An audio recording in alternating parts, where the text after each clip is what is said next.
লৌহ মানৱ চৰ্দাৰ বল্লভভাই পেটেলৰ ১৫০তম জন্মজয়ন্তী উদযাপনৰ উপলক্ষে গোলাঘাট জিলা প্ৰশাসনৰ উদ্যোগত আজি গোলাঘাট সমন্বয় পদযাত্ৰা কাৰ্যসূচী ৰূপায়ণ কৰা হয়।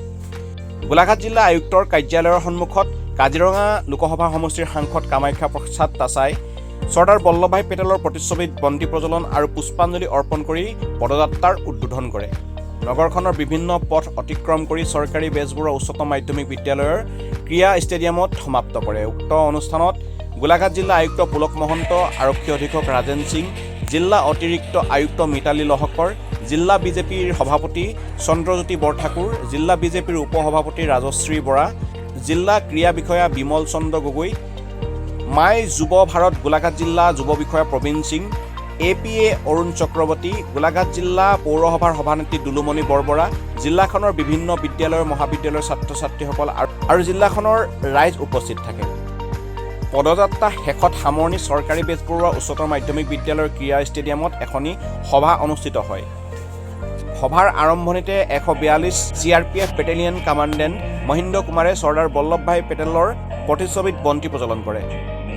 কালি দিল্লীত বোমা বিস্ফোৰণত নিহত হোৱা লোকৰ বাবে ১ মিনিট সময় মৌন প্ৰাৰ্থনা কৰে। সভাত আদৰণি ভাষণ আগবঢ়াই জিলা আয়ুক্ত পুলক মহন্তই।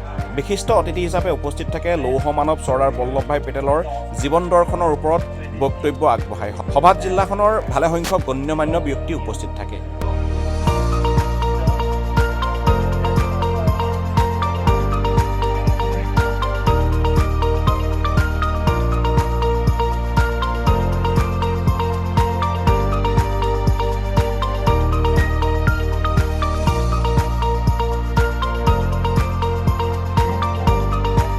গোলাঘাটৰ পৰা মেঘালী শইকীয়াৰ সহযোগত খবৰ গোলাঘাট।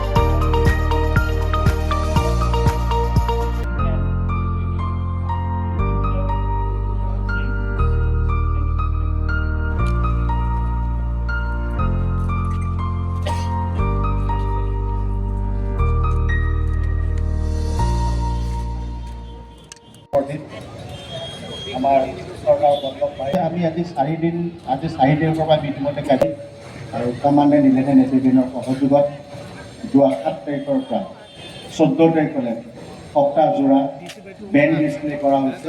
গোলাঘাটত তাৰ ইনগ্ৰেশ্যন হ'ল। আমাৰ জিলাৰ চুকে কোণে এই গোটেই বন্দে মাতৰম গানটো চলি আছে আৰু বেলেগ ধৰণৰ বেণ্ড ডিছপ্লে হৈছে। আজি আমাৰ 12 তাৰিখে 11 তাৰিখে প্ৰথমটো পদযাত্ৰা গোলাঘাটত আৰু কাইলৈ 9টা বজাত দ্বিতীয়টো পদযাত্ৰা হ'ব দেৰগাঁৱত। মই সকলোকে অনুৰোধ কৰিলোঁ, আজি যেনেকৈ আপোনালোকে বিপুল সমাগম কৰিছে, কাইলৈও আপোনালোকে দেৰগাঁৱত পদযাত্ৰাত আপোনালোকে অংশগ্ৰহণ কৰিলে গোলাঘাটতো আমি একতা যাত্ৰা আৰম্ভ কৰিবলৈ লৈছোঁ। গোলাঘাট জিলা প্ৰশাসন আৰু গোলাঘাটৰ ভাৰতীয় জনতা পাৰ্টীৰ লগতে যথেষ্ট সংখ্যক শুভাকাংক্ষী ইয়াত উপস্থিত আছে। আৰক্ষী, সামৰিক, অসামৰিক সকলোৱে ইয়াত অংশগ্ৰহণ কৰিছে। মই আশা কৰিছোঁ যে ভাৰতৰ অখণ্ডতাৰ প্ৰতি যি ভাবুকি সৃষ্টি কৰিছে, আপোনালোকে দেখিছে যোৱাকালিও বোম ব্লাষ্ট হৈছে, তাত যথেষ্ট সংখ্যক মানুহৰ মৃত্যু হৈছে। এনেকৈ ঘটনা যাতে ভৱিষ্যতে নহওক আৰু একতা যাতে বৃদ্ধি হয়, তাৰ কাৰণে আমি চেষ্টা কৰিছোঁ।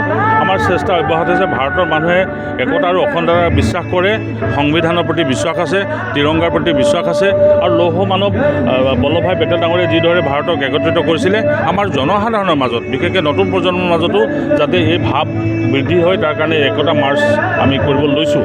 মই ভাবোঁ এই একতা যাত্ৰাৰ সমদলে আমাৰ মানুহৰ মাজত যিটো বিচ্ছিন্নতাবাদ, যি ভাৰত বিৰোধী কাৰ্য আছে, এই কাৰ্যৰ পৰা বিৰত ৰাখিবৰ কাৰণে যি সংশ্লিষ্ট পক্ষই যি উগ্ৰপন্থী হওক বা বহিৰাষ্ট্ৰক তেওঁলোকক সকিয়নি প্ৰদান কৰিব আৰু আমাৰ মাজত যে একতা আছে সেইটো কথা প্ৰমাণ কৰিব। মই আশা কৰিছোঁ যে ভাৰতবৰ্ষৰ একতাক কোনো ধৰণে কোনো বিনষ্ট কৰিব নোৱাৰে। বিনষ্ট কৰাৰ চেষ্টা আমাৰ ভাৰতীয় মানুহে তাক প্ৰতিহত কৰিছে আৰু সেইকাৰণে জনসাধাৰণক লৈ পেলাই আমি মাননীয় প্ৰধানমন্ত্ৰী ডাঙৰীয়াই যেনেকৈ গোটেই ভাৰতবৰ্ষক নেতৃত্ব দিছে, লৌহ মানৱ বল্লভভাই পেটেল ডাঙৰীয়াই এটা সময়ত ভাৰতবৰ্ষক নেতৃত্ব দিছিলে। এই সমগ্ৰ ব্যৱস্থাটো কাৰ্যক আমি শ্ৰদ্ধা জ্ঞাপন কৰিছোঁ আৰু তেওঁৰ 150 বছৰীয়া জয়ন্তীত আমি এই একতা মাৰ্চ আজি গোলাঘাটত উলিয়াইছোঁ আৰু মই আশা কৰিছোঁ জনসাধাৰণে ইয়াক সম্পূৰ্ণৰূপে বিশ্বাস কৰে, একতাৰ প্ৰতি, অখণ্ডতাৰ প্ৰতি কোনো ধৰণৰ ভাবুকিক আমি প্ৰতিহত কৰিবৰ কাৰণে সাজু আছোঁ, সেই কথা প্ৰমাণ কৰিছোঁ।